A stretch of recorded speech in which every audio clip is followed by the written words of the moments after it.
It was a hike that we would never forget, though we wished we could. My girlfriend and I were hiking in a familiar spot, just like we'd done 1,000 times before. This hike was going to be different, though. We would hike 3 miles in and camp for the night, wake up at 5 a.m., hike up to Helen's Overlook, about 10 minutes from our camping spot, where we would watch the sunrise. While she watched, I would take a knee, pull out a ring I had bought a couple of weeks ago, and ask her to marry me. It was all so meticulously planned that I hadn't taken something into account, something no one could have planned for. We parked in the lot at the base of the trail. I'd hiked this trail and camped in these woods for years, and it seemed like a great place to bring my girlfriend after we got together. We'd been together for about 3 years, but it had been 8 months since we'd last been up here. We had meant to go at the start of spring, the changing seasons being our favorite time to be outdoors, but life had made it difficult, and we were excited to get back up here after a long hiatus. We grabbed our packs and headed into the woods, following the trail that would take us to the spot where we meant to camp. Technically, the Park Service frowns on people camping near the state trails. That being said, the spot where we meant to camp was off the trail and into the woods a bit. Our ranger could still wander up and tell us to leave, but I sort of doubted it. I had only been asked to leave once the whole time I'd been camping here, and that was on an occasion when my brother and I had built our fire a little too high. We were smarter now, and we hadn't been discovered since then. "Sure is pretty," my girlfriend said, adjusting the straps on her pack as we walked. "Yeah," I agreed, looking at her more than anything. I slid my fingers over the velvety top of the ring box as we walked. I couldn't wait to give it to her, to see her surprise as I hit one knee and see her tearful delight as she accepted. It never crossed my mind that she wouldn't. We would get married in the spring next year and come out here camping for our honeymoon as well, so we could visit the spot again. Sometimes, however, God loves to laugh at our plans. It started with spiders. More specifically, it started with me running face first into a spider web.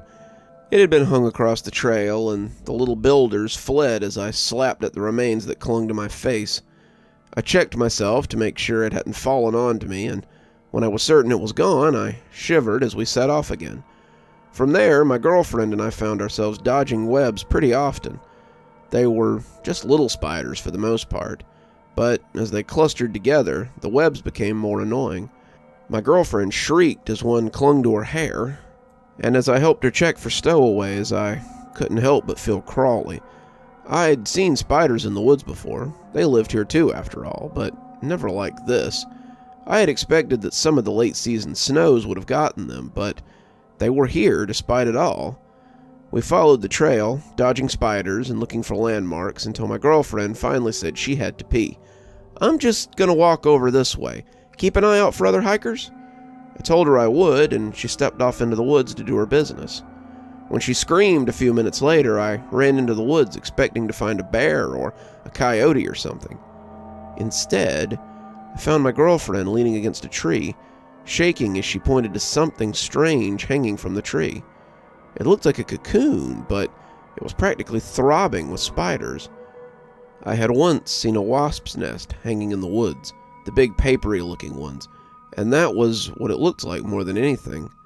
It was hanging from a nearby tree from the thick strands of silk, but I could see something rougher wrapped around the limb, too. The spiders were scuttling all over it, and watching it made me a little bit sick. Sorry, I'm incapable of doing it justice, but there were more spiders on this cocoon or egg sac or whatever it was than I'd ever seen. They had spun webs all over the trees and the canopy, and they just kept spinning as they attempted to encase the little clearing in silk. This was their sanctuary, and they meant to keep it safe from people like us. "What the hell is it?" my girlfriend whispered. "What the hell is that thing?" I didn't know. I told her as much. As little as I wanted to get closer to it, I couldn't help but slink in as my curiosity tried to get the better of me. The closer I got, the less it looked like a wasp nest, and the more it looked like cotton candy. I know what that sounds like, but It was almost translucent, and as I stared, I could see something inside. It was nondescript, like something seen through a dirty window, but there was definitely something inside that webby bundle. I had to stop myself from sticking my hand out to touch it, and that was when I saw something else that drew my attention. I would have completely missed it if I hadn't gotten so close, but now I could see the corner of something purple. It was underneath the spider cocoon, and a few more months would have seen the bundle get big enough to cover it too as it came to the ground. Something translucent covered it, and I looked at the bottom of the mass as I reached out a shaky hand to grab for the thing. "What are you doing?" my girlfriend asked breathlessly, but I ignored her. My hand came shakily into contact with the thing, and it was a plastic Ziploc bag. As I lifted it up, however, the back of my hand brushed something on the bottom of the cocoon. I grimaced as something wet slid down my hand, and as I saw something black and stiff fall to the leaves, I gasped and backpedaled towards my girlfriend. As the sun shone behind the thing, I finally got a good look at what lay inside, and my suspicions were confirmed. "We gotta go," I said, helping her up. "We have to call the ranger service right now." "What is it?" she asked, but I didn't want to tell her until I was sure. We went back to the car, and I called the rangers.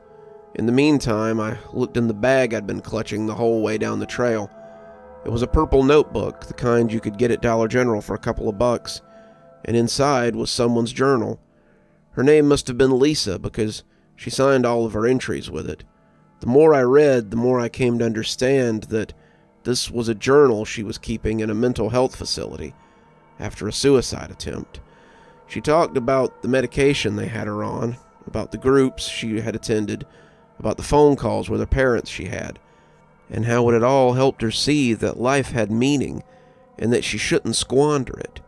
She had left the group home with a new lease on life, but that lease had soon run out.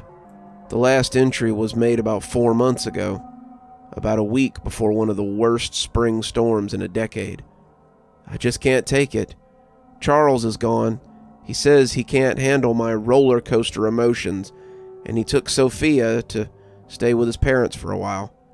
My parents are trying to be supportive, but I can see what a burden I've become to them, my husband, and my daughter. So I've decided to leave. I'm going to hike the trails that gave me joy, and when I find a spot that I'm not likely to be found, I'll end it. If anyone finds this, my name was Lisa Turner." I closed it as a Jeep rolled up into the parking lot and put it back in the bag. The Rangers were a couple of younger guys, college-aged, still very green. They told us to lead the way, and we took them up to see what we had found.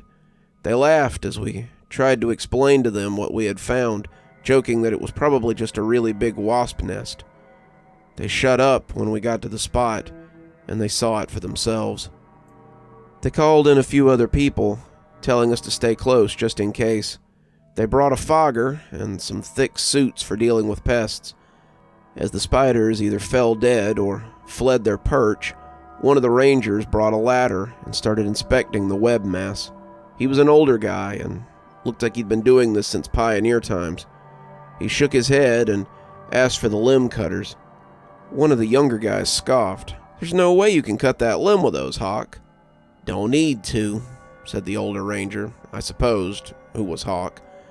He told everyone to stand back and snip something at the top. The whole thing came down, and when it burst, I saw what I had feared inside.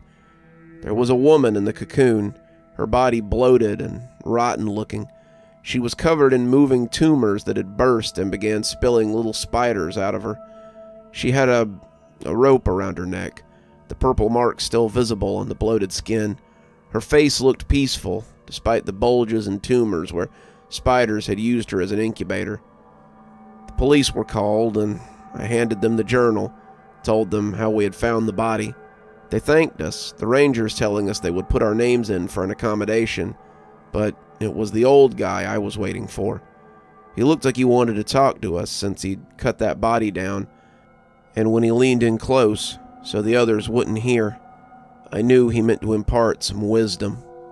These boys haven't seen this kind of thing before, but it's not my first time. I found a hiker 2 years into my job that had been used as a nest for ground wasps. I've found corpses savaged by bears, bones built into beaver dams, hikers skewered on the new horns of sporting bucks. Nature is beautiful, but it's unforgiving. You'll eventually forget what you saw here, but never forget the lesson.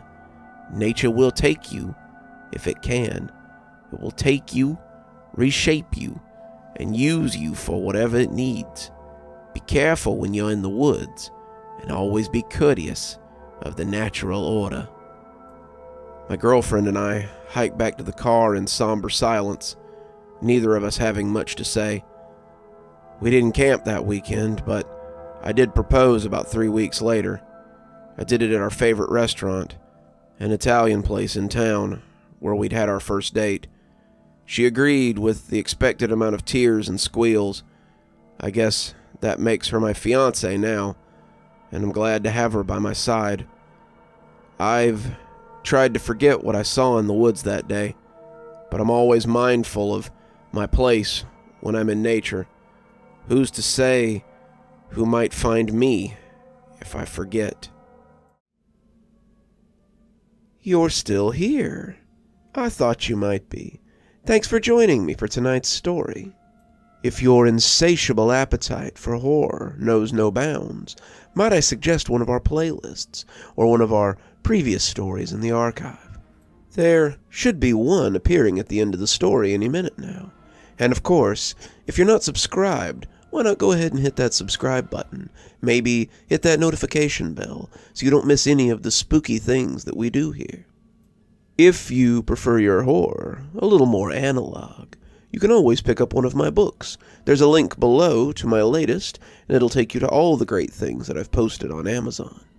For my book lovers in the audience, I always suggest coming on down to Patreon so you can become part of my ghostly reader tier and get a book anytime I write one, which is usually about twice a year. Speaking of my patrons, let's go ahead and thank them, shall we? Thanks to Unicorn Hollow for being our spooky ghost contributor. Thanks to Janet and Lady Vengeance for being our spooky skeleton tier contributors. Thanks to Hi Stacy, Winter, Xaronan, Emily Coltsfoot, Stephanie Carrington, Marianne Schuler, Tyler Parker, and Jennifer Damron for being our ghostly reader tier contributors. Thanks, everyone. We just couldn't do the show without you. If you think you might like to support the show in a more monetary fashion, come on down to Patreon. I have many tiers. I'm sure you'll find one that suits you best. I always recommend the Ghostly Reader tier, since you get a signed book anytime I write one on your doorstep. But I have many tiers, and again, I'm sure you'll find one to suit you. And as always, thanks for stopping by. Dr. Plague, signing off. Have a wonderful evening.